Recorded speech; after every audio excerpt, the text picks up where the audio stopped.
बच्चों, ये क्लास 11 के लिए पहला वीडियो है और यहाँ से एक बच्चा जो हाई स्कूल पास करता है वो इंटर में प्रवेश करता है, +2 में आता है, तो उसके पास 3 अलग अलग स्ट्रीम है, साइंस, कॉमर्स, आर्ट। अगर वो कॉमर्स लेता है तो कॉमर्स में एक तरह से यहाँ से अब स्पेशलाइजेशन स्टार्ट होता है। अब वो कॉमर्स की बातों को समझना शुरू करता है। कॉमर्स है क्या, कॉमर्स में के विषय में, कॉमर्स में उसे आगे चल के क्या पढ़ना है, किन किन चीजों की बातें करनी है, किस तरह के इंस्टीट्यूशंस हैं जो कि कॉमर्स के लिए यूजफुल है, क्या क्या और अपॉर्चुनिटी है। तो इस तरह से चीजें देखने के लिए हमें बहुत सी चीजें जो प्रैक्टिकल है, जो कि इस समय इस वर्तमान दौर में हो रही है, उसको हमें समझना। इस लेक्चर को स्टार्ट करने के पहले हम एक चीज बिल्कुल बता दें कि कोई भी बच्चा हो, क्योंकि वो आज एंटर कर रहा है कॉमर्स, हम ये मान के चलेंगे कि उसे कॉमर्स के विषय में पहले से कोई जानकारी, यहां से हम कॉमर्स स्टार्ट करें। और बीएसटी एक ऐसा पेपर है जिसमें कॉमर्स जो हम बार बार वाणिज्य बोल रहे हैं, इसको भी हम डिफाइन करें, इसका जो है पूरा विस्तृत अध्ययन करेंगे। क्या है, बिजनेस बड़ा है कि कॉमर्स बड़ा है कि इंडस्ट्री बड़ी है, ट्रेड बड़ा है, कौन बड़ा है कौन छोटा है, सबकी अलग अलग हम लोग इसकी परिभाषा है, इसको हम परिभाषित करेंगे और समझने का प्रयास करेंगे कि हर शब्द का क्या मतलब है, क्योंकि यहां से अब आप कॉमर्स के विषय में जानना शुरू कर रहे हैं।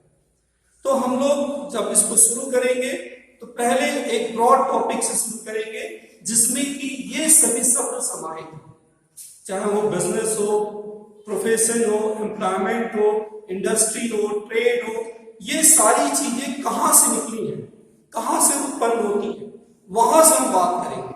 तो हम शुरुआत करेंगे कि मानवीय क्रियाओं से हम स्टार्ट करेंगे, जो कि वहां से स्टार्ट होता है। अब वही मानवीय क्रियाएं चल के अलग अलग वर्गों में बांटी जाती है, वर्गीकृत की जाती है, और जिसका वर्गीकरण हम पहले चैप्टर और दूसरे चैप्टर दोनों में देखेंगे। यहां हम पहले चैप्टर की बात कर रहे हैं, प्रयास करेंगे कि जो पहला चैप्टर है, देखिए बिजनेस स्टडीज की हम बात कर रहे हैं, पहला चैप्टर है nature and purpose of business. ठीक है, व्यवसाय की प्रकृति एवं उद्देश्य, ये पहला चैप्टर है। तो इसमें हम व्यवसाय के उद्देश्य की बात करेंगे, जो हमारे उद्देश्य होंगे उसकी बात करेंगे। ठीक है, उद्देश्य की जब हम बात करेंगे तो यहाँ पे हमें जो बात करना है, मतलब हम इस चैप्टर में nature and purpose of business की ज्यादा बात करेंगे। एक्चुअली बिजनेस स्टडीज है तो हमें बिजनेस, व्यवसाय की बात करनी है, और व्यवसाय को यहाँ पूरा परिभाषित करेंगे, क्या है, कैसा है, व्यवसाय में किन चीजों का अध्ययन किया जाता है, किन चीजों का अध्ययन नहीं किया जाता है, क्या चीजें व्यवसाय में आती है, क्या नहीं। तो मेरा पूरा फोकस है कि पहले हम जो टर्म्स जो बिजनेस में यूज होते हैं पहले और दूसरे चैप्टर में देखेंगे। ये पहले चैप्टर का पहला लेक्चर होगा। अगर इसमें बच जाएगा तो हम लोग सेकेंड लेक्चर में भी बात करेंगे। प्रयास ये करेंगे कि समय भले 2 लेक्चर में हो, लेकिन पूरा विस्तृत अध्ययन करेंगे, क्योंकि यहाँ हमें समझना है। एक चीज और बता दें, जो जैक के बच्चे हैं, सीबीएसई में तो रिटन होता है, लेकिन जैक के यहाँ ऑब्जेक्टिव क्वेश्चंस पूछे जाते हैं। जैक में क्वेश्चंस होते हैं, 40 क्वेश्चंस आते हैं, उसी में आपको 4 ऑप्शन दिए गए होते हैं, उसमें कौन सा सही है ये आपको सही करना होता है। ABCD में से जो होगा वही आपको मार्क करना होता है। तो कभी भी ध्यान रखिए, जो बहुविकल्पी होता है वो कठिन होता है, क्योंकि टू द पॉइंट आंसर देना सही है कि नहीं है। डिस्क्रिप्टिव में थोड़ा सा आप इधर उधर भटक सकते हैं, लेकिन ऑब्जेक्टिव में नहीं भटकने का कोई चांस है। चलिए हम लोग शुरू कर रहे हैं। हमने कहा कि बिजनेस में जितने भी शब्दों का प्रयोग होगा आगे चल के, यहीं से नहीं, अब यहां से तो स्टार्ट हो गया, अभी 11 से तो आप स्टार्ट करेंगे, जाएगा आगे तक इंटर पढ़ेंगे, बीकॉम करेंगे, एमकॉम करेंगे, पीएचडी तक करेंगे, और भी जहां भी जाएंगे। तो जितने शब्दों का प्रयोग होगा वो शब्द निकलते कहां से, वो शब्द निकलते हैं मानवीय जो क्रियाएं होती हैं वहीं से निकलती है। तो सबसे पहले हम लोग मानवीय क्रियाओं को समझेंगे कि मानवीय क्रियाएं हैं क्या, मानवीय क्रियाएं किसे कहते हैं। मानवीय ह्यूमन एक्टिविटी, जो हम कार्य करते हैं, तो हम किस तरह के कार्य करते हैं, क्यों करते हैं, इसका क्या उद्देश्य, क्यों कार्य करेंगे। कोई भी व्यक्ति, अब जैसे इस समय मान लीजिए जो भी माहौल है, लॉकडाउन है, सबको कहा जा रहा है घर में रहने के लिए, लेकिन क्या है, मजबूरी है, सब कोई घर में तो रह नहीं सकता, बाहर निकलना ही निकलना है। कुछ न कुछ आवश्यकताएं ह्यूमन की, कुछ रिक्वायरमेंट्स, उसको फुलफिल करने के लिए, उस आवश्यकता को पूरा करने के लिए, उसी आवश्यकता से प्रेरित होकर वो कुछ न कुछ कार्य करता है। जैसे कुछ चाहिए, किसी को धन कमाना है, धन कमाना है तो क्या करेगा, घर से बाहर निकलेगा, या घर में ही बैठ के कोई काम कर रहा है, लेकिन उसको कुछ न कुछ ऐसे कार्य होंगे जो कि बाह्य वातावरण से संबंधित होगा, उसको घर से बाहर निकलना ही पड़ेगा। तो ये उसकी मानवीय क्रिया है, जो भी वो उसकी आवश्यकता है उसकी पूर्ति के लिए उसे कार्य करना पड़ेगा, चाहे घर में ही कार्य करे, कार्य तो करना पड़ेगा, ये तो सही है। या धन न कमाना है तो ईश्वर की पूजा करना है, भजन कीर्तन करना है, जो भी करना है, आप जो भी मंदिर मस्जिद गुरुद्वारा जहां भी जाइए, जहां भी आपको जाना है, तो उसमें भी आप क्रियाएं करते हैं, पूजा भी क्रियाकलाप है, उसमें भी आपको क्रिया करना है। तो ये सारी चीजें जो होती हैं, जितनी भी क्रियाएं आप करते हैं, उसको हम लोग मानवीय ह्यूमन के द्वारा जो भी क्रिया की जाती है, अपनी आवश्यकताओं की पूर्ति के लिए, अपनी संतुष्टि के लिए, या किसी भी पर्पस से, किसी भी उद्देश्य से जो कार्य करेगा, उसी को हम लोग मानवीय क्रियाएं कहते हैं। तो ह्यूमन एक्टिविटी क्या होता है, या तो वो धन कमाने के लिए हो सकता है, या बिना धन के भी आप क्रियाएं करते हैं। जैसे पूजा पाठ हमने लिया, आप अपने छोटे भाई को पढ़ाते हैं, या पापा आपको पढ़ाते हैं, मम्मी आपके लिए खाना बनाती है, ये सब क्रियाएं हैं, सारी ह्यूमन एक्टिविटीज हैं। लेकिन सब में पैसा नहीं आता है, ये जरूरी नहीं है कि मम्मी खाना बनाती है तो उसके लिए पैसा मिलता है, ऐसा कुछ नहीं। होटल में जाएंगे, खाएंगे तो पैसा लेंगे, घर में खाएंगे तो पैसा लेंगे। तो धन कमाने के लिए भी क्रिया हो सकता है, और सहानुभूति, प्रेम, देश प्रेम, इसके लिए भी कोई क्रिया आप कर सकते हैं, जिसमें कि धन कमाने का उद्देश्य नहीं है। तो चलिए, ये तो समझ गए मानवीय क्रियाएं क्या है। जो आदमी, जो भी व्यक्ति कार्य करता है, वो मानवीय क्रियाएं हैं, जो भी मानव के द्वारा जो कार्य किया जाता है। ठीक है, अब इस कार्य को हम दो भागों में बांटेंगे। जो भी मानवीय क्रियाएं हैं, ह्यूमन एक्टिविटीज हैं, इसको दो भाग में बांटेंगे। एक होगा आपको इकोनॉमिक, आर्थिक एक्टिविटी, इकोनॉमिक जो होगा, जो कि इकोनॉमिक की बात किया जाएगा। एक होगा नॉन, जो एक्टिविटीज होगी वो दो तरह की होगी, इकोनॉमिकल और नॉन इकोनॉमिकल। ठीक है, दो तरह की होगी, आर्थिक होगी और अनार्थिक होगी, दो तरह की क्रियाएं होंगी। ठीक, तो अब हम एक एक की बात करेंगे, आर्थिक क्रियाएं और अनार्थिक क्रियाएं। ह्यूमन एक्टिविटी आप समझ गए, जो क्रिया कर रहा है तो दो तरह से करेगा, आर्थिक क्रिया करेगा या अनार्थिक क्रिया करेगा। नाम से ही क्लियर है, आर्थिक अर्थ के लिए। मनुष्य की जो कुछ क्रियाएं ऐसी होती है जिनका उद्देश्य है धन कमाना। कोई भी कार्य है, एक डॉक्टर है, उसका पेशा ठीक है सेवा करना है, लेकिन उसमें धन कमाना है। वकील है, सेवा कर रहा है लेकिन धन कमाना है। शिक्षक है, सेवा कर रहा है लेकिन धन कमाना है। पुलिस है, सेवा कर रहा है लेकिन धन कमाना है। ऐसे जितने भी आप प्रोफेशन देखिए, बिजनेस देखिए, एक दुकानदार है, सेवा भी कर रहा है, ग्राहक की सेवा भी कर रहा है, लेकिन धन कमाने के लिए कर रहा है। तो आर्थिक, जहां आर्थिक शब्द आ रहा है वहां क्या है, वहां हमारा धन से है। इसका उद्देश्य यही हो जाएगा, जब भी आर्थिक क्रियाएं हम करेंगे वहां पे हमारा क्या हो जाएगा, धन कमाने के लिए। और ये धन क्यों कमाना चाहेंगे, क्या उद्देश्य, क्यों धन कमाना चाहेंगे। आदमी जो भी मानव है, उसकी जो आवश्यकताएं हैं, जो भी आवश्यकताएं हैं, उसकी पूर्ति के लिए। जैसे आपको एक गाड़ी खरीदना है, पैसा चाहिए, पैसा कहां से आएगा, कुछ काम करेंगे तब आएगा, कोई भी काम करेंगे। तो ये क्या है, आर्थिक क्रिया। आपने कहीं जॉब किया, पैसा कमाया, उससे मकान खरीदा, गाड़ी खरीदा, जो भी आपने खरीदा। तो आर्थिक क्रिया, जहां की आवश्यकताओं की पूर्ति के लिए आप क्या करेंगे, धन कमाने की बात, धन कमाएंगे, उसी को आर्थिक क्रियाएं कहते हैं। यहाँ प्रेरित क्यों होते हैं? क्रिया करने के लिए प्रेरित इसलिए होते हैं कि आपकी जो आवश्यकता है उसकी पूर्ति के लिए। यहां धन कमाना, धन का उपभोग करना, धन का वितरण करना, ये सारी क्रियाएं आर्थिक क्रिया हैं। जैसे एक सिंपल एग्जांपल है, एक दुकानदार दुकान किया है, क्या है? लाभ कमाना है। किसमें आएगा? आर्थिक क्रिया में आएगा। आप जाते हैं कपड़ा खरीदते हैं, आर्थिक क्रिया, धन देते हैं। हाँ, एक और चीज आर्थिक क्रिया, जो भी क्रियाएं हो रही है उसको हम मुद्रा, मनी में मेजर कर सकते, मेजरमेंट इन मनी। पैसे में उसका मापन संभव, अगर पैसे में मापन नहीं संभव है तो आर्थिक क्रिया नहीं होगी। कोई भी चीज ले लीजिए, पूजा की, आशीर्वाद दिया, कितने का दिया, ये मेजरमेंट हो ही नहीं सकता। तो ये सब चीजें क्या है? आर्थिक नहीं है। आर्थिक में जैसे ये चौक है, कितने का खरीद के लाया, ये शर्ट है, कितने का खरीद के लाया, ये शूज है, कितने का खरीद के लाया, ये मोबाइल कितने का आया। तो सब कुछ जितनी भी एक्टिविटीज हैं, जो भी आप बात कर रहे हैं, तो जिसका मुद्रा में 10,000, 5,000, 2,000 मुद्रा में मापन भी हो और जिसका उद्देश्य अपनी आवश्यकताओं की पूर्ति के लिए हो, तो मुद्रा में मापन होगा तभी वो आर्थिक क्रिया होगी। तो आर्थिक क्रिया के लिए मुद्रा में मापन संभव होना चाहिए। अब चलिए एक इसके उदाहरण की बात करें और क्या हो सकता है। एक और एग्जाम्पल लीजिए, जैसे डॉक्टर है, आपको क्या करते हैं? चेक करते हैं, फीस लेते हैं, क्या है? आर्थिक क्रिया। वकील है, फीस लेते हैं, आपको सेवा देते हैं, आर्थिक क्रिया है। कपड़ा पहनना आर्थिक क्रिया है।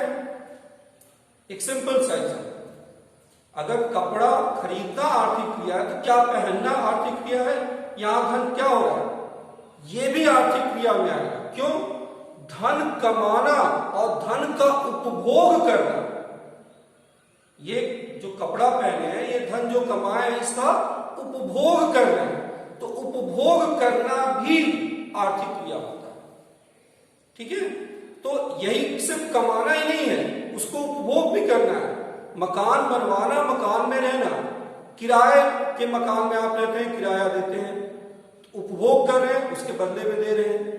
कपड़ा पहने हैं, इसका कुछ न कुछ आपने चार्ज पे किया है, ये डिप्रिसिएट होता है, उसको बाद में और आप इसके टर्म्स को पढ़ेंगे, मतलब ये पुराना होता है। ऐसे कर लीजिए, गाड़ी खरीदे हैं, गाड़ी पुरानी हो रही है, उसका खर्चा तो आप उसकी वैल्यू तो कम हो ही रही है। तो ये आर्थिक क्रिया है। धन कमाना और धन का उपभोग करना, उसका वितरण करना, ये सारी क्रियाएं जो होती हैं ये आर्थिक क्रियाएं में आती हैं। तो आई होप कि आर्थिक क्रिया समझ में आ गई होगी। ऑब्जेक्टिव में ये सब पूछा जा सकता है, इसमें से कौन सी आर्थिक क्रिया है, कौन सी नहीं है। तो आर्थिक क्रियाओं में ये ध्यान रखिएगा कि जहां भी मुद्रा में मेजर कर सकते हो, ठीक है, और धन कमाने के लिए किया गया हो, धन का उपभोग किया गया हो, धन का वितरण किया गया हो, ये सारी चीजें जो है ये आर्थिक क्रियाएं कहलाती हैं। चलिए दूसरा हम बात करें। देखिए इसमें हमने लिखा है वे क्रियाएं जो धन के उत्पादन, विनिमय, वितरण और उपभोग से संबंधित है। क्लियर कट है। जो धन उत्पादन, जैसे आप लाभ कमाने के लिए कोई काम करते हैं, उत्पादन है। विनिमय, बैंक में जमा करते हैं पैसा। वितरण, जो डिस्ट्रीब्यूशन आप करते हैं, जैसे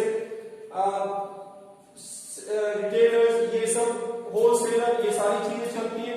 उपभोग भी आपका आर्थिक में आता है। ये बहुत कंफ्यूज करता है। उपभोग को जनरली लोग आर्थिक नहीं लेते हैं। उपभोग करना भी आर्थिक क्रिया में आता है। इसके बाद से इसका मुद्रा में मापन संभव है। जब भी आर्थिक क्रिया की बात करेंगे तो मुद्रा में मापन संभव होगा, तभी इसको हम लोग आर्थिक क्रिया कहेंगे। चलिए अनार्थिक क्रियाएं करें। तो आर्थिक के बाद से जितनी बची वो सब किसमें चली गई? अनार्थिक चली गई। तो अनार्थिक में क्या होगा? मुद्रा में मापन नहीं होगा। कौन सी चीज? देश प्रेम। हम बहुत देश प्रेम है, कितने का है, कितने लाख का है, you cannot measure it, so that it is a non-economic, अनार्थिक। इकोनॉमिक होने के लिए आपका मापन संभव था, ये नहीं कर सकते। दूसरी बात, ये जितनी प्रक्रियाएं, उत्पादन, विनिमय, वितरण और उपभोग, से संबंधित नहीं होनी चाहिए। अब जैसे आपने अपने छोटे भाई को पढ़ाया, या एक टीचर ही है, किसी बच्चे को पढ़ाता है, फीस लेता है, किसी अपने भाई को, रिश्तेदार को पढ़ाता है, नहीं फीस लेता है, तो क्रिया एक ही है, एक ही same activities. Sometime it is economical and sometime it may be non economic, दोनों हो सकती है। इकोनॉमिक भी होगी, नॉन इकोनॉमिक भी होगी, आर्थिक भी होगी, अनार्थिक भी होगी, दोनों हो सकती है। अब जैसे आपने अपने भाई को पढ़ाया, फीस नहीं लिया, तो कितने रुपए का पढ़ाया नहीं बता सकते, क्योंकि बच्चे को पढ़ाते हैं तो पता है किस समय कितनी फीस लेनी, उतने काम पढ़ाते हैं, महीने में 3 4 जो भी है। डॉक्टर की फीस फिक्स है 300 रुपया, 500 रुपया, 100 रुपया, जो भी है, तो वो उतना देखता है आपको उसके बाद से। लेकिन अब उसी की मदर उसको उसकी सेवा करती है, कितने का फीस होगा, कितना मंथली देना है, कि नहीं कर सकते। तो इस तरह की क्रियाएं जो कि स्नेह से, प्रेम से, सहानुभूति से, देश प्रेम, ये सारी चीजें जो होती हैं, ये सब अनार्थिक क्रियाएं होती हैं। तो आर्थिक और अनार्थिक में हमको जहां तक समझ में आ रहा है कि समझ में आ गया होगा, क्या आर्थिक होगी, क्या अनार्थिक होगी। एक ही क्रिया जब भी धन कमाने से संबंधित होगी, मुद्रा मापन में होगी, तो वही क्रिया आपकी आर्थिक हो जाएगी, और जब धन की बात नहीं होगी, मुद्रा में मापन संभव नहीं होगा, तो अनार्थिक हो जाएगी। चलिए थोड़ा सा आगे चल के और इसको और क्लैरिफाई करते हैं कि आर्थिक अनार्थिक में क्या और कैसे इसमें विभेद कर सकते हैं कि कौन सी क्रिया आर्थिक है और कौन सी क्रिया अनार्थिक है। बड़ा जाकर कंफ्यूजन होता आगे चलके। जैसे लाभ कमाना, मुनाफा आर्थिक है, मुनाफाखोरी अनार्थिक है। दोनों में मुनाफा हो रहा है, लेकिन गैर आप वैधानिक तरीके से कोई कार्य कर रहे हैं, कोई भी चीज पैसा कमा रहे हैं, तो आर्थिक नहीं है। तो चलिए उसके कुछ बेसिस की बात कर रहे हैं, क्या बेसिस है, क्या आधार है, किसको किसको हम आर्थिक की श्रेणी में रखेंगे और किसको अनार्थिक की श्रेणी में रखेंगे, इसकी बात हम कर रहे हैं। तो आर्थिक अनार्थिक को रखने का जो अंतर जो उसमें है, 3 पॉइंट्स हमने लिया है, 3 बेसिस की बात किया है। पहला क्या है, क्रियाओं का प्रयोजन अथवा उद्देश्य। क्रियाओं का प्रयोजन अथवा उद्देश्य, क्या उद्देश्य होगा, उसका क्या प्रयोजन होगा, उस पर डिपेंड करता है। जैसे अभी बात किया गया ना कि क्रियाओं का प्रयोजन धन कमाना होना चाहिए, मेन यही है। उसका जो उद्देश्य हो, जो उसका प्रयोजन हो, वो सीधी सी बात है, धन कमाने से संबंधित कोई क्रिया है तो आर्थिक है। और धन कमाने के लिए जो, जैसे आपने किसी को लिफ्ट दे दिया, कितना पैसा लिया, नहीं लिया, तो ये क्या है, अनार्थिक क्रिया है। लेकिन एक रिक्शा ऑटो वाला आपको यहां से वहां से यहां लाया, उसका पैसा लिया, ये क्या है, आर्थिक है। तो प्रयोजन उसका क्या है, क्यों आप उस कार्य कर रहे हैं, देश प्रेम क्यों कर रहे हैं, पैसा के लिए, तो भाई अलग बात है, पैसा के लिए तो आप कर नहीं रहे हैं, तो ये अनार्थिक हो जाएगा। कोई भी कार्य, नौकरी कर रहे हैं, पैसा के लिए कर रहे हैं, तो आर्थिक है, सेवा के लिए कर रहे हैं, अनार्थिक है। तो क्रियाओं का प्रयोजन ये डिसाइड करता है, ये निश्चित करता है कि कौन सी क्रिया आर्थिक है और कौन सी क्रिया अनार्थिक है। चलिए उसके बाद से सेकंड पॉइंट चले, क्रियाओं का धन से प्रत्यक्ष संबंध। फिर वही बात आ गई, वही कोई भी क्रिया इसलिए किया जाएगा, प्रत्यक्ष संबंध, ज्यादा क्रिया करेंगे ज्यादा पैसा है, मतलब उस क्रिया का और धन का डायरेक्ट रिलेशन है, तो उसको हम लोग आर्थिक, मतलब आर्थिक 4 घंटा 8 घंटा ड्यूटी है, 12 घंटा करेंगे, क्यों करेंगे, क्योंकि बोनस मिलेगा, मतलब धन मिलेगा, सीधी सी बात है। तो कोई भी क्रिया आप कर रहे हैं, पूजा 2 घंटा किए, नहीं हुआ 3 घंटा किए, 4 घंटा किए, क्यों किए, पैसा के लिए तो किए नहीं, वो आत्मसंतुष्टि के लिए किए, जो भी आप किए। तो इसमें क्या है, ये आपका क्या हो जाएगा, ये जो क्रिया हो जाएगी, ये डिसाइड, धन कमाना, धन से जो प्रत्यक्ष संबंध होगा, ये निश्चित करेगा कि कौन सी क्रिया आर्थिक होगी और कौन सी अनार्थिक होगी। ठीक है। इसके बाद से क्रियाओं की वैधानिकता, लीगैलिटी। देखिए, एक ही क्रिया, जैसे आप कोई कार्य कर रहे हैं और वो वैधानिक है, लीगल है, तभी आप धन कमाना ही ये डिसाइड नहीं करेगा कि आर्थिक है। धन कमाया गया लेकिन गलत तरीके से कमाया गया, वैधानिकता जीरो है उसमें, जैसे चोरी, डकैती, ये क्या है? ये भी तो धन ही है। धन तो कमाया गया, क्रिया तो किया ही गया, लेकिन क्या ये आर्थिक होगा? नहीं, क्योंकि चोरी, डकैती, ये सारी चीजें, मुनाफाखोरी, घूस लेना, ये सब क्या है? ये लीगल नहीं है, इसलिए आप इसको आर्थिक कभी नहीं कर सकते हैं। ये सारी क्रियाएं अनार्थिक हो जाएंगी। ये सब है, पहला भी पूरा करता है, दूसरी कंडीशन भी पूरा करता है। चोरी ज्यादा करेगा, ज्यादा पैसा आएगा, घूस ज्यादा लेगा, ज्यादा धन आएगा, सीधा संबंध है। आर्थिक भी है लेकिन वैधानिक नहीं है। अगर ये तीसरी चीज नहीं है तो वहां आके वो धन कमाना भी आर्थिक से अनार्थिक में आपको बदलते हैं। तो ये समझ में आया होगा। चलिए अब इसके हम लोग थोड़ा सा अंतर की बात करें, क्या क्या अंतर होता है आर्थिक और अनार्थिक में, इसकी हम बात करेंगे। पूरा हमारा फोकस यही है कि आप आर्थिक अनार्थिक क्रियाओं को पहले समझें। मानवीय क्रिया को समझ गए, फिर अब उसको जब तक आप क्लैरिफाई नहीं करेंगे, क्योंकि आगे चलकर यही बात करेंगे कि आपको कॉमर्स में आर्थिक क्रियाओं का ही अध्ययन करना है, तो आर्थिक क्रिया तो समझ में आनी चाहिए। तो आर्थिक क्रिया नहीं समझ में आएगी तो फिर दिक्कत होगा। थोड़ा सा एक लाइन और हम शुरू में ही लिखे थे, इसको बहुत एक्सप्लेन नहीं किए। आर्थिक क्रियाओं को थोड़ा सा हमने और एक्सप्लेन यहां किया था, आगे चलकर और करना है अभी। आर्थिक क्रियाएं इक्वल्स टू हमने किया था, जो इकोनॉमिक एक्टिविटी होती है वो होता है व्यवसाय, बिजनेस प्लस पैसा प्लस रोजगार। ये आगे चलकर हम एक्सप्लेन करेंगे। इसमें 3 तरह की क्रियाएं हैं और आपको पूरे कॉमर्स में, कॉमर्स इसका भी छोटा भाई है व्यवसाय का, इसी में से निकलेगा। तो पैसा रोजगार तो भी बहुत बड़ा हो गया।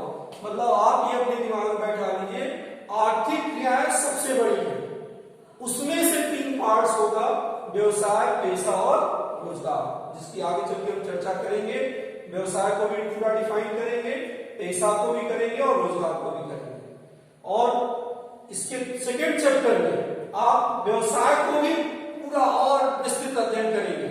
और आपको इसलिए अध्ययन करना है कि इन्हीं सबों का आगे जाके आपको प्रयोग करना है। यही सब सारी चीजें आपके आगे जाके आपको पढ़नी है। ये सारी दैनिक क्रियाओं में भी हम लोग यूज करते हैं।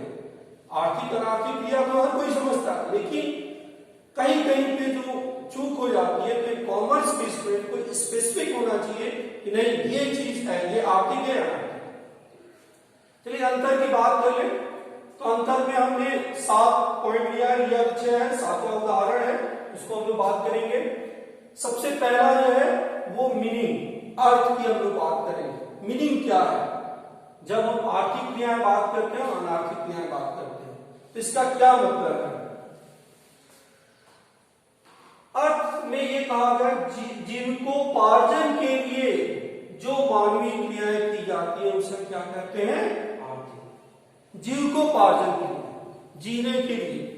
अब जीने में अब अलग अलग परिभाषा है, जो भी आपकी लिविंग स्टैंडर्ड्स है, जो भी है, गाड़ी भी चाहिए, मकान भी चाहिए, या सिर्फ रोटी कपड़ा मकान चाहिए, जो भी चाहिए, इसके लिए जो भी कार्य आप कर रहे हैं, जरूरत क्या है, आपकी आवश्यकता। आपकी आवश्यकता जो कि उसकी पूर्ति के लिए जो कार्य करेंगे, तो आवश्यकता की पूर्ति के लिए आपको जो भी कार्य कर रहे हैं, आपके जीवन के लिए, बच्चे को पढ़ाना है, फीस देना है, ये भी जीविकोपार्जन में आएगा। ठीक है, रोटी कपड़ा मकान जो भी आपको चाहिए, ये सब आपका क्या है, आर्थिक क्रियाएं है। तो हम इसमें हम बात करेंगे, जीविकोपार्जन की बात करेंगे, यही क्या है, आर्थिक क्रियाएं। अनार्थिक क्रिया में क्या आएगी, अनार्थिक क्रिया में धन कमाना नहीं आता, तो क्या आता है, स्नेह आता है, प्रेम, सहानुभूति, देश प्रेम। जब ये सारी चीजें होंगी, स्नेह होगी, सहानुभूति होगी, देशभक्ति, इनसे प्रेरित होगी, आप जो भी कार्य कर रहे हैं, पैसा कमाने के लिए नहीं कर रहे हैं, देश के प्रति आपका समर्पण है। आजकल आया है टिकटॉक अपने मोबाइल से डिलीट करिए, मत देखिए। देश में एक बार आया था कि चाइना के मोबाइल को नहीं खरीदेंगे, तो फायदा है नुकसान है जो भी है, तो ये क्या है, देश प्रेम। हम ऐसा ये काम नहीं करेंगे, स्वदेशी चीजों का उपयोग करेंगे। क्यों करेंगे, देश प्रेम। तो फायदे के लिए नहीं कर रहे, उसमें तो बल्कि हमारा नुकसान है, लेकिन फिर भी उस कार्य को करेंगे। क्यों, ये भी आपकी मानवीय क्रियाएं हैं। तो अगर इस तरह से किया जा रहा है तो अनार्थिक है, पैसे के लिए नहीं। चलिए, तो ये तो इसकी मीनिंग हो गई। संबंध यहां पे सीधा कहा था धन की प्राप्ति से। जब भी कोई क्रिया, आज जॉब कर रहे हैं पैसा के लिए, किसी को राय दे रहे हैं पैसा के लिए दे रहे हैं, सिर्फ लाभ, the motive is profit, profit motive होना चाहिए। ऑब्जेक्टिव सीधा का सीधा लाभ कमाना हो, धन कमाना हो, धन से इसका सीधा संबंध हो। धन से अगर सीधा संबंध है तो क्या होगा, वो आर्थिक होगा। फिर उसमें क्या है, अगर इससे संबंधित नहीं है तो अनार्थिक होगा। धन से संबंध नहीं होना चाहिए। पूजा 2 घंटा करे, 4 घंटा करे, 5 घंटा करे, कितने लाख रुपया मिला नहीं माना, धन कमाने के लिए नहीं कर रहे हैं। हाँ, पंडित जी वो अलग बात है, वो प्रोफेशन में आ जाए, तब अगर धन से हो जाएगा तो अलग बात है, लेकिन आपका हम बता रहे हैं अपना व्यक्तिगत, तो वहां पे जब भी आ जाए, हाँ अगर वही धन के लिए किया गया होगा तो नहीं आएगा। तब मतलब अगर कोई पूजा पाठ पैसे के लिए ही कर रहे हैं कि जितना घंटा करेंगे उतना पैसा मिलेगा, तब तो ये आपका आर्थिक हो जाएगा। उससे नहीं संबंधित होना चाहिए। उद्देश्य धन कमाकर जीविका, जो जीविका उपार्जन कर रहे हैं वो धन कमा के कर रहे हैं, तो ये क्या है, ये आपकी आर्थिक क्रिया है। और अगर धन कमा के कुछ नहीं, कुछ और चीजों से आपको चल रहा है, तो ये नहीं है अगर, तो अनार्थिक क्रिया होगी। फिर मापदंड, मेजरमेंट, मेजर कैसे कर रहे हैं, मुद्रा में कर दे रहे हैं, तो क्या होगा, आर्थिक होगा। और अगर मुद्रा में नहीं मेजर कर पा रहे हैं, कितने की देशभक्ति है, कि एक स्नेह कितने का है, स्नेह, प्रेम, सहानुभूति कितने की है। एक माता अपने बेटे को कितना मानती है, एक पिता अपने पुत्र को कितना मानता है, पुत्र अपने पिता को कितना मानता है, भाई बहन में कितना प्रेम है। ये सारी चीजें क्या है, स्नेह, प्रेम है। ये सब चीजें जो है वो अनार्थिक क्रिया में आती है। तो ये इसका जो मापदंड होता है, आर्थिक का मुद्रा होता है, अनार्थिक का मुद्रा नहीं होता है। फिर प्रेरणा स्रोत, कहां से ये अपने अंदर से प्रेरणा आती है, इसकी इच्छा कहां से आती है, प्रेरणा जो होती है आवश्यकताओं की संतुष्टि के लिए। क्यों करते हैं, क्यों, क्योंकि आप जो भी आपकी आवश्यकता है उसकी संतुष्टि के लिए जब कोई कार्य करते हैं तो ये क्या है, आपका ये आर्थिक क्रिया है। मकान बनवाना है, गाड़ी खरीदनी है, ठीक है, अच्छा कपड़ा पहनना है, अच्छा वॉच चाहिए, सब कुछ अच्छे अच्छे चाहिए, सारा अच्छे रेस्टोरेंट में खाना खाना है, तो ये सब आपकी आवश्यकता है, उसके लिए मेहनत कर रहे हैं, उसी के लिए कार्य कर रहे हैं, और वो धन कमा रहे हैं, उसका उपभोग कर रहे हैं, ये सब क्या है, आर्थिक क्रिया। और अगर इस तरह का नहीं है, भावनाओं से कोई कार्य किया गया है तो वो नहीं होगा। क्लास में बच्चा पढ़ रहा है, दूसरे बच्चे को अपनी नोट्स दे दिया या बुक दे दिया, पैसे किराए पे नहीं दिया, दुकानदार अलग बात है किराए पे, लेकिन अपनी किताब दे दिया, एक सीनियर अपने जूनियर को बुक्स दे दिया पढ़ने के लिए, तो ये क्या किया, भावनाओं से किया, पैसे के लिए नहीं किया। तो जब भी पैसे के लिए नहीं किया जाएगा तो ये क्या हो जाएगा, ये जो होगा भावनाओं वाला अनार्थिक क्रिया में आएगा। क्रियाओं के प्रकार, थोड़ा सा हमने आर्थिक क्रिया में समझाया था, प्रयास किया है कि जो आर्थिक क्रियाएं होती हैं वो 3 तरह की होती है।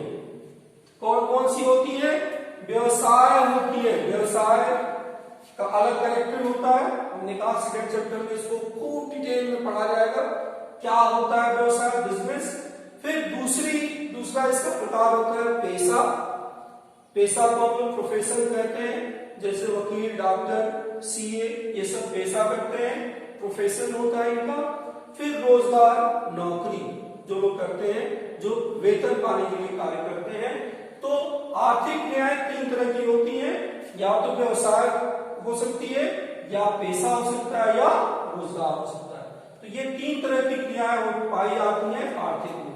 और अनार्थिक में ऐसा कोई बंटवारा नहीं, या तो अनार्थिक ही होगी चाहे किसी भी तरह की होगी। यहां बंटवारा हो जाएगा, व्यवसाय है कि पेशा है कि रोजगार है। ठीक है, फिर इसके बाद से हम बात करेंगे उदाहरण में। हम आर्थिक क्रिया में वकील, डॉक्टर, ठीक है, बिजनेस में आप ले लीजिए शॉपकीपर, ये सब जो होंगे क्या होंगे, ये आर्थिक क्रिया होंगी। और यही क्रियाएं अगर बिना फीस के की जा रही हो, कोई वकील साहब आए आपको राय दिए, नहीं आपसे पैसा नहीं लेना, आप कहते, कोई डॉक्टर आपके यहाँ रिलेटिव का है, वो आया आपको चेक किया और आपको दवा लिख दिया, पैसा नहीं दिया, तो ये सब क्रियाएं क्या है, अनार्थिक क्रियाएं हैं। तो ये आर्थिक क्रियाएं और अनार्थिक क्रियाएं का हो गया। ठीक है, इसके बाद फिर तो इसमें हम लोग अब इसके यहां तक तो हो चुका, दोनों के अंतर की बात करिए। अब आइए मानवीय क्रियाओं को एक थोड़ा सा चार्ट से समझे और ये पूरी बात को हम लोग समझे, कहां तक इसको हमको पढ़ना है इस चैप्टर में, जहां तक पढ़ना है। अब इसको हम एक चार्ट के माध्यम से इसको समराइज करना चाहते हैं, क्या क्या है मानवीय क्रिया। तो मानवीय क्रियाओं को इन्होंने क्या किया है, 2 पार्ट में बांटा। बार बार हम कह रहे हैं आर्थिक क्रिया, economic activities and non economic activities, अनार्थिक क्रिया। आर्थिक अनार्थिक 2 पार्ट में। क्राइटेरिया क्या है, बार बार बात कर चुके हैं। यहां धन की बात होगी, मुद्रा मापन की बात होगी, वैधानिकता की बात होगी। यहां अगर और यहां पे किस चीज की बात होगी, धर्म प्रचार की बात होगी। बहुत से लोग हैं, बिना बौद्ध भिक्षु हैं, कितने लोग हैं, हर धर्म के लोग हैं जो अपने अपने धर्म का प्रचार करते हैं बिना कोई पैसे लिए। यहां पे ऐसा नहीं है कि ज्यादा प्रचार कर देंगे ज्यादा तनख्वाह मिलेगी, या कम प्रचार करेंगे कम, ऐसा कुछ भी नहीं है। अगर पैसे की बात आएगी तो इसमें आ जाएगा, तब तो उनका पेशा हो जाएगा।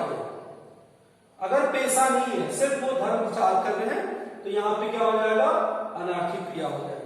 फिर देश सेवा, इसको हम लोग बहुत प्रायोरिटी देते हैं। ये प्रथम हम लोगों का ये कहा जाता है, किसी भी देश के लिए, हर नागरिक के लिए ये होना ही चाहिए, और ये पैसे के लिए नहीं होना चाहिए।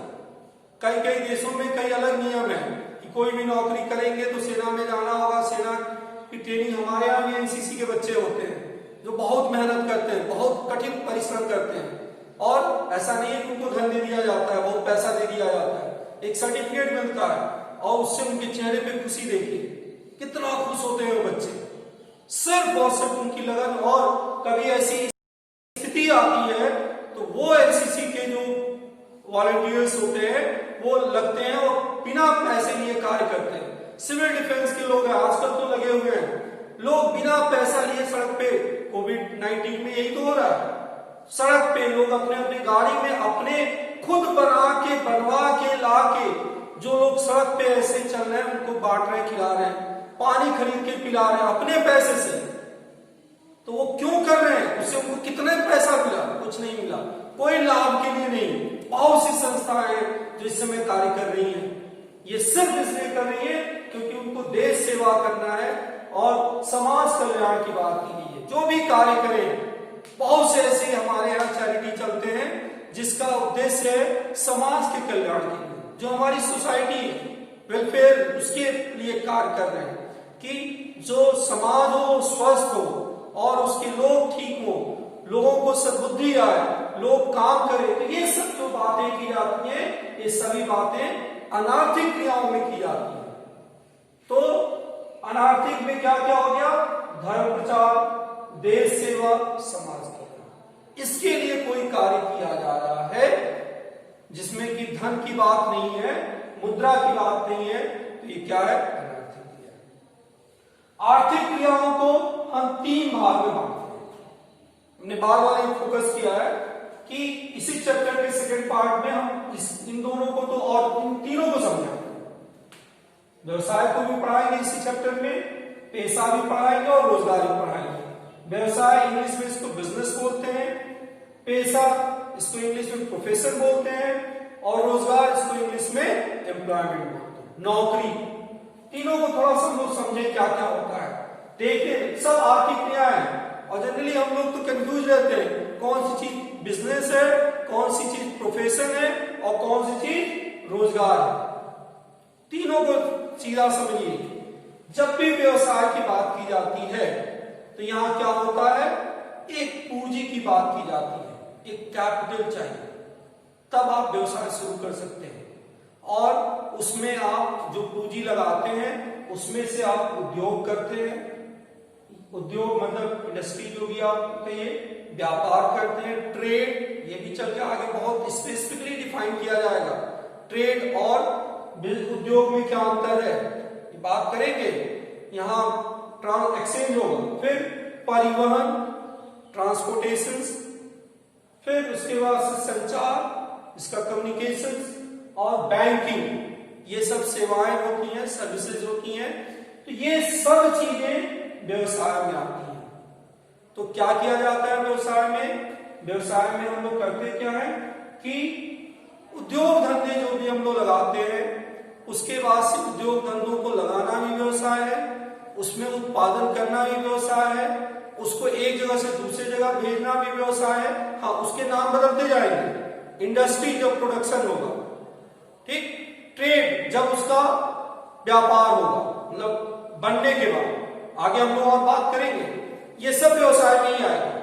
फिर उसके बाद से उसका कम्युनिकेशन, फिर वो ट्रांसफर होगा, फिर उसके बाद से बैंकिंग, बहुत सी ऐसी सेवाएं हैं जो एड्स टू बिजनेस, मतलब जो व्यापार होता है, जो भी ये आपका व्यापार होगा, ट्रेड होगा, इसमें मदद करती है। जैसे बैंकिंग इसमें मदद करती है, परिवहन इसमें मदद करता है, ये सब ट्रेड को मदद करती है। इसीलिए ये सारी प्रक्रियाएं आपकी व्यवसाय में आती है। उदाहरण के लिए शॉपकीपर है, इंडस्ट्री में टाटा, बिरला, ये जितने भी जियो, ये सारे भी नाम जो सुन रहे हैं, ट्रांसपोर्ट की जितनी भी कंपनी सुन रहे हैं, ये सब जितनी भी चीजें हैं, जियो कंपनी, एयरटेल और सैमसंग, टीवी, रेफ्रिजरेटर, ये जितने भी प्रोडक्ट्स बना रहे हैं, जितने लोग इसको बेच रहे हैं, ये सभी लोग व्यवसाय में आए। ये सारी क्रियाएं जो है वो व्यवसाय में आई। ठीक है, अब आइए इसके बाद से हम इसका सेकेंड पार्ट की बात करें, पेशा क्या होता है, प्रोफेशन। देखिए, व्यवसाय के लिए जैसे पूंजी चाहिए, वैसे ही पेशा के लिए स्किल चाहिए।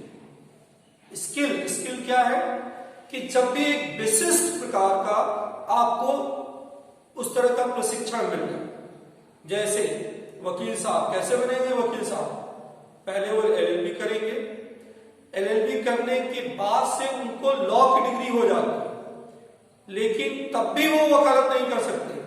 उसके लिए उनको क्या करना होगा, बार काउंसिल ऑफ इंडिया का एक एग्जाम पास करना होगा।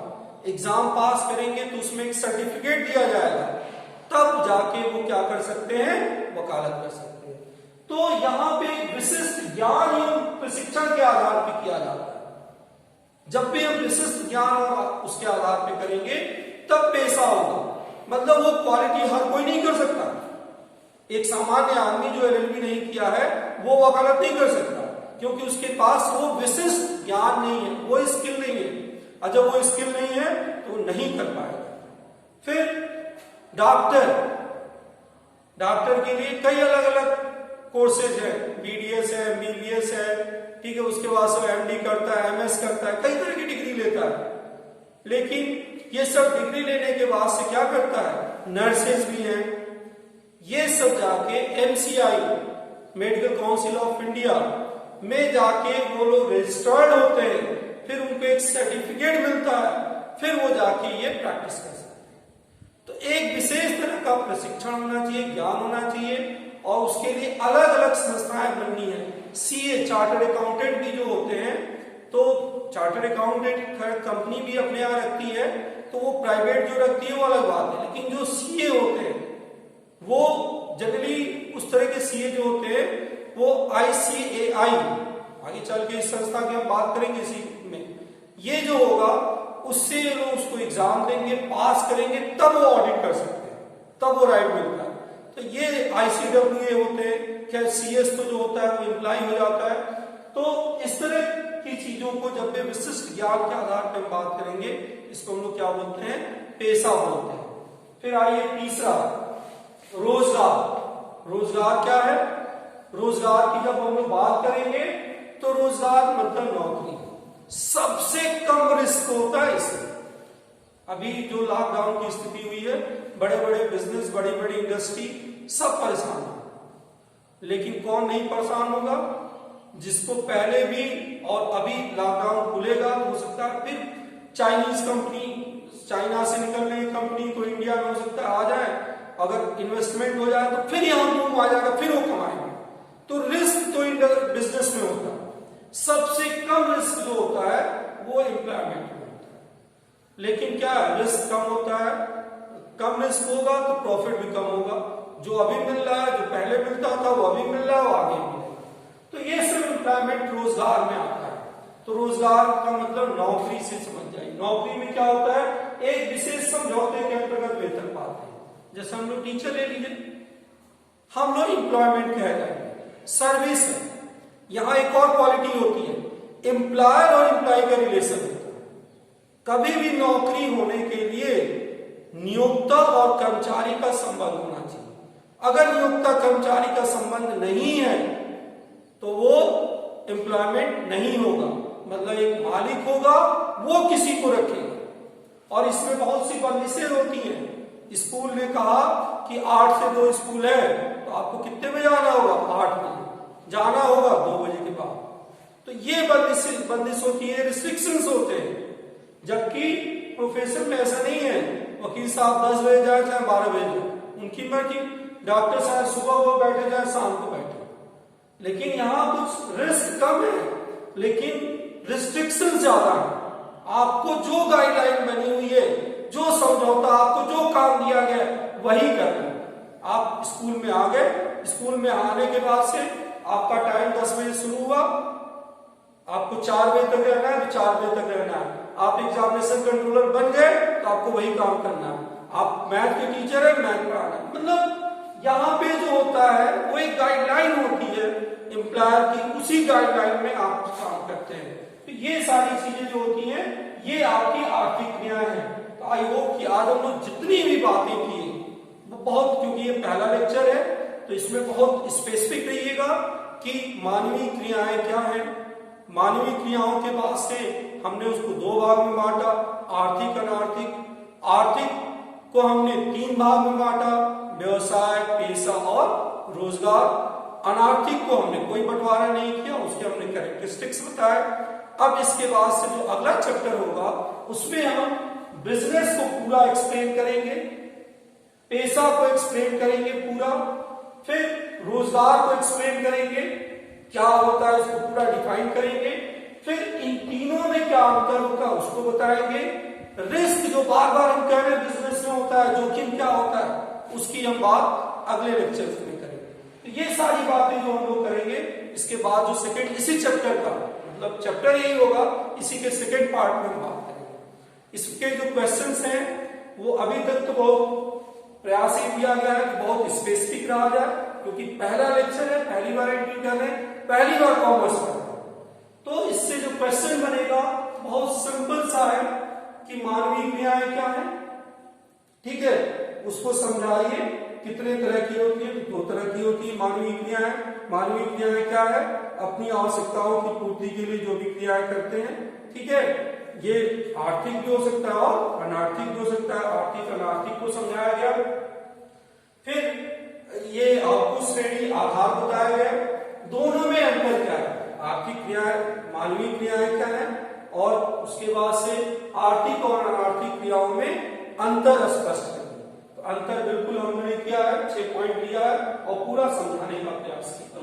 फिर उसके बाद से मानवीय क्रियाएं तो बहुत स्पेसिफिक है। इससे क्वेश्चन जो होगा वो अभी मानवीय क्रियाएं पे ही आज हमने बात किया है। अगले टर्म पे फिर हम इस अगले लेक्चर में इन तीनों को पूरा एक्सप्लेन करेंगे, ठीक है। तब तक इसको ग्रीक आर में इसको करिएगा। Thank you.